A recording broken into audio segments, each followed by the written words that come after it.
συμπολίτες μου που με εμπιστεύτηκαν με την σύμβολη. Ευχαριστώ θερμά όσους με μίλησαν με την σύμβολη.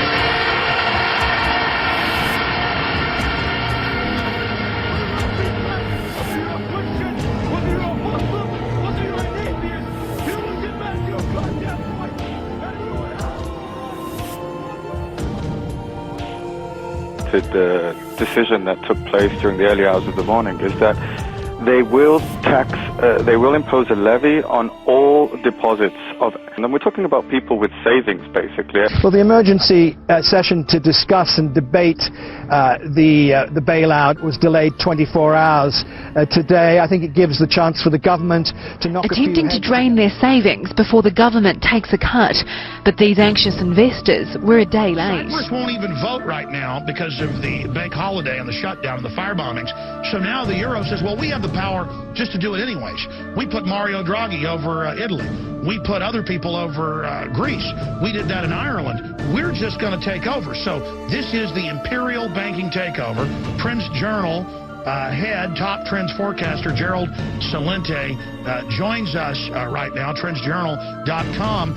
Gerald, break down what this means, what we're facing, and now where you see this acceleration going. All right, first, very important, the trend tracking tip, I write about it all the time. They always do things on the weekends, so they freeze the people out, whether reporting on news that they're obligated to report on, or pulling scams like this.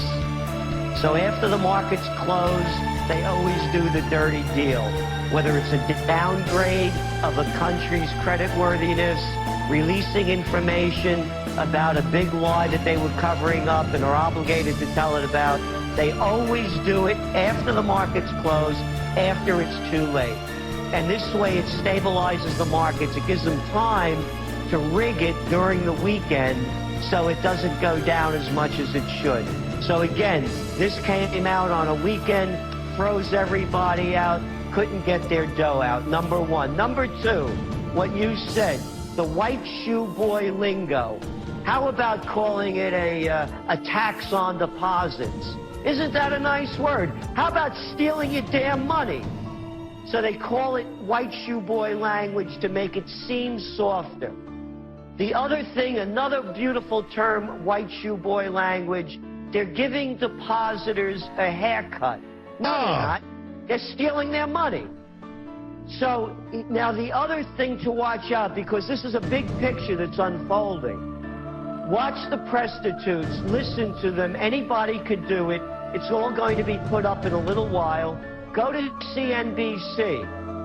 They're the flunkies for the money junkies. All they did was spend about 15 minutes talking about how Cyprus was a haven for money laundering for the Russian criminals. So now the entire public deserves it because there's money laundering when the mega banks, the Federal Reserve, has been caught with over $400 billion in Wachovia and Wells Fargo banks and got in no trouble. That's Bloomberg AP. Exactly. They're going to criminalize all of us. Well, bank money's dirty. So we're taking, whether you're a fireman, a teacher, a cop, a psychologist, a farmer, an auto mechanic, all of you get 10% of your money taken because you're a gangster. Exactly, but you see what they're doing, though, Alex. The story's much bigger. This new prime minister they just put in Japan, the head of Japan, the president of the party, his first stop, Xi's first stop, X-I is Xi. His first stop was to go see Putin. This is really an attack on Russia. You're talking about money laundering? Hey, everybody here in the Grand Cayman Islands, the big grand scheme? Did anybody ever hear the HSBC money laundering scandal? Ever heard of Switzerland? Ever heard of Luxembourg? Ever heard of Monte Carlo? Exactly. So what did HSBC just pay? Almost $2 billion worth of fines in December for money laundering. So what they're doing is they're making this seem like a convoluted issue. The other important point, We're only talking about a $10 billion bailout here. This isn't a big one. It shows you the fragility of the entire system. The next important point, you're hearing now from the American Banking Association, from D.C., don't worry about it, Americans. Your money's insured. Yeah, just like it's insured over there in Cyprus. As a member of the Eurozone, the money's supposed to be insured for 100,000 euros, about 125,000. But it's not insured from them stealing it. Exactly. But here's what I believe they're going to do. When the crisis starts spreading, what they're going to do, they're going to devalue the currencies. So they're going to say, yeah, don't worry, your money is insured. But guess what? It's only worth a fraction of what it is. There's a precedent for this. And they'll do it during the holiday. Remember you did that little holiday dance? That's right. We're going to send you the videos of me doing that. You should be receiving them momentarily. But here's the rub.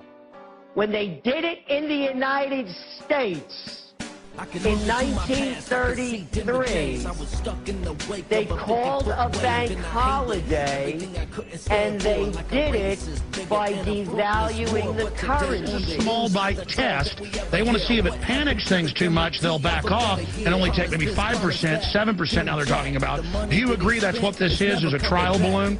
I definitely agree with it. I definitely agree. You know, there are two things, two stories that should ring in everybody's mind that tell you what it's all about. One is not having to do with this, but it will have to do with it later as we get closer to war, is General Dwight D. Eisenhower warning the nation that the military-industrial complex is taking it over. A five-star general, supreme commander of the Allied forces, and for all those Republicans out there, a two-term Republican president. The other one is the story of Jesus Christ, the Prince of Peace, becoming violent and picking up a whip to drive the money changers out of the temple. This has been going on forever. These are money changers. It's fraudsters. They were making people give them 10 silver coins for 1 silver coin that the rabbis would only take to pay for the offerings, and ripping everybody off. And by doing that, by making them pay to make an offering to God, by turning that into a blasphemy, they were able to take over that entire society, and he physically attacked them. Exactly. So those two stories are sticking everyone's head. Hey, look, James Madison, anybody could Google it up.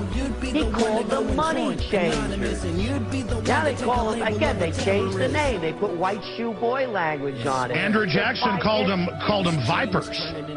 Yeah, exactly. So that nothing has changed. So when you go back to the meeting in Brussels over the weekend, oh, by the way, the people in Cyprus, like the people in Greece, like the people in Spain, like the people in Portugal, like the people in Ireland, they all deserve what they get. Because guess what? Just like the people in the United States, they voted to put these lying slime balls into office. They just had an election in Cyprus a couple of weeks ago.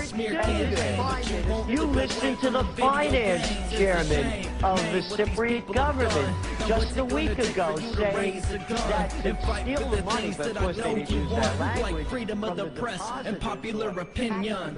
Yeah, popular opinion.